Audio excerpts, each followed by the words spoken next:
대외 활동한 게 없다면 어떻게 어필해야 될까요? 이렇게 해가지고 이렇게 얘기를 많이 하시네요. 좋습니다. 이것도 이제 우리 여러분들 가장 고민인 게, 아니 뭐 자소서 스펙은 뭐 그렇다 치고, 자기소개서나 면접 가다 보면 어떤 질문에 굉장히 좀 거창한 경험도 좀 이야기해야 되고, 이렇게 좀 대외 활동이 많아야 이렇게 답변하기 좋은 게, 그게 뭐 현실인 건 맞아요. 근데 제 경우를 좀 말씀을 좀 드리면, 저 같은 경우에는 갈비집에서 불판 닦았던 경험으로 인사팀에 합격을 했거든요. 예, 여러분들이 아시겠지만 뭐 대기업의 인사팀 뭐 경쟁률 솔직히 말씀을 드리면 뭐 수백 대 1을 당연히 넘어가는 그런 정도인데, 제가 뭐 이렇게 스펙이 좋은 편도 아닌데 그럼에도 불구하고 제가 이제 아까 갈비집에서 불판 닦았던 경험으로 이 직무 역량을 강조해서 이렇게 했었는데, 이제 어떤 느낌이냐면 이런 느낌이에요. 여러분들은 예를 들어서 뭐 인사팀에 지원을 하면 대기업이나 뭐 중견기업이나 뭐 이런 데서 뭐 인턴을 좀 해봐야 굉장히 좋은 경험이다라고 생각을 많이 하시더라고요. 근데 예를 들면 제가 갈비집에서 불판 닦는 경험을 하고 있는데, 뭐랄까, 제가 뭐 불판을 닦다 보니까 이게 되게 힘들어요. 그 삼겹살 그 소뚜껑 불판인데 뭐 한 시간에 몇 개 못 닦거든요. 너무 무겁고 그 안에 막 이런 그 뭐야 철 수세미로 이렇게 해도 잘 안 되거든요. 그러다 보니까 우리 세 명이서 같이 닦는데 한 명이 계속 잘 안 오는 거예요. 왜냐면 너무 힘드니까. 아니 이게 세 명이서 닦아도 잘 안 되는 건데 두 명이서 닦다 보니까 말 그대로 막 대충대충 어쩔 수 없이 닦게 되고 막 청결하지 않은 그런 결과물이 나오면서 나중에 이제 고객들한테 엄청난 컴플레인을 받았고, 거기에 맞춰서 사장님한테도 엄청 이렇게 혼난 거예요. 그래서 내가 사장님한테 말씀을 드렸어요. 조심스럽게. 사장님, 저희가 열심히 하는 것도 중요한데 기본적으로 이게 원래 세 명, 내가 한 명이서 한 시간에 몇 개 땄는지를 내가 보여드리겠다. 그걸 보시고 이게 과연 세 명, 두 명이서 할 수 있는지를 좀 봐주셨으면 좋겠다. 실제 보여드린 거예요. 그래서 이건 도저히 세 명이서도 못하겠구나. 그리고 좀 이렇게 좀 알바 뽑으실 때 저처럼 목도 좀 짧고 이런 사람이 잘 닦으니까 그런 사람 좀 채용해줘라. 이렇게 해서 말씀을 좀 드렸던 경험이 있는데, 이게 인사에서 얘기하는 적정 인력 산출과 관련된 직접적인 경험이거든요. 자, 그럼 여기서 시사점은 뭐냐?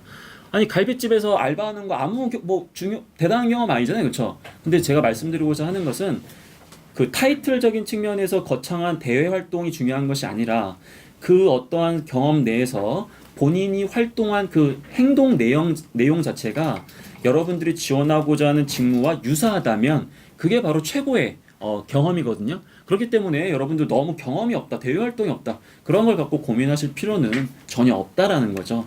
인사교육 직무 지향하는데 군 인사과 복무 사범대 졸 말고는 교육 직무 경험이 없어요. 어떤 게 필요할까요? 아까 얘기했죠. 중문과 출신이라고. 제가 중문과 출신이지만 전 인사교육군으로 취업이 됐습니다. 물론 저 경우만 얘기해서는 안 되겠지만, 자 그러면 제 얘기를 잠깐 이제 하고 좀 이제 마무리가 좀 돼야 될 것 같은데, 여러분들 제가 취업을 할 때 전 여러분들이 모를 만한 대학교를 졸업을 했고 중문과고 학점은 3.02 정도 돼요. 학점 3.0을 넘겼다는 게 제 인생 가장 큰 뭐랄까 그 성취감, 만족 뭐 이런 건데, 그 당시 토익 점수가 720점이었습니다. 인턴 안 해봤고 대외 경험은 그렇게 많이 없어요. 근데 소소한 경험들은 많이 있어요. 그래서 제가 말씀드리자면 뭐냐면,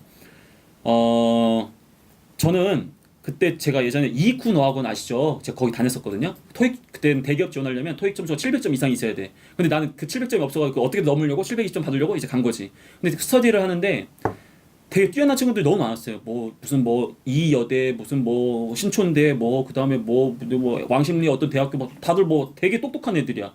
그 친구들하고 스터디를 하는데 너무 귀가 죽었어요. 솔직히 말씀을 드리면. 근데 그 친구들은 상반기에 지원을 하고 하면서 준비하고, 나는 아니야 나 상반기 때 토익을 준비하고 하반기에 지원할래, 약간 이런 계획을 갖고 있었거든요. 겁이 나니까.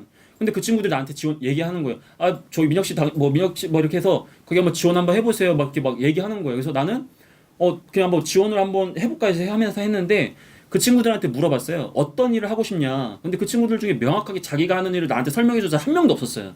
거기서 힌트를 얻은 거지. 어떤 힌트? 이거다. 내가 어차피 토익으로는 이 사람들을 못 이긴다. 어차피 학벌로도 못 이기고 공부로도 못 이겨. 난 인정했어요. 나 그 머리가 좋지가 않으니까. 그럼 어떻게 해야 돼?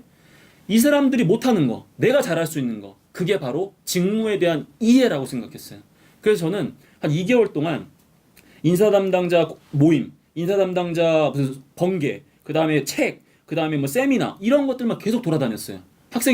졸업생인데도 불구하고. 그러다 보니까 어느 순간부터 내가 할 수 있는 얘기가 생겨요. 그래서 아까 불판 닦았던 뭐 알바에서도 인사 경험을 얘기했다라는 게, 내가 인사에 대한 이해가 없었다면 그런 과거의 좋은 경험도 가지고 오지 못한다라는 거예요. 그래서 여러분들은 지금 경험에 대한 것들도 고민을 하고 계시지만 더 중요한 것은 직무에 대한 이해를 바탕으로 퍼즐을 맞춰가는 거거든요. 여러분들은 경험이 없는 것이 아니라 경험을 못 찾고 있는 거예요. 어떤 경험? 적합한 경험. 그 직무에 적합한 경험. 그래서 저는 그런 부분들을 여러분들이 좀 이렇게 해주시면 굉장히 좀 이렇게 좋으실 것 같다라는 생각이 좀 듭니다.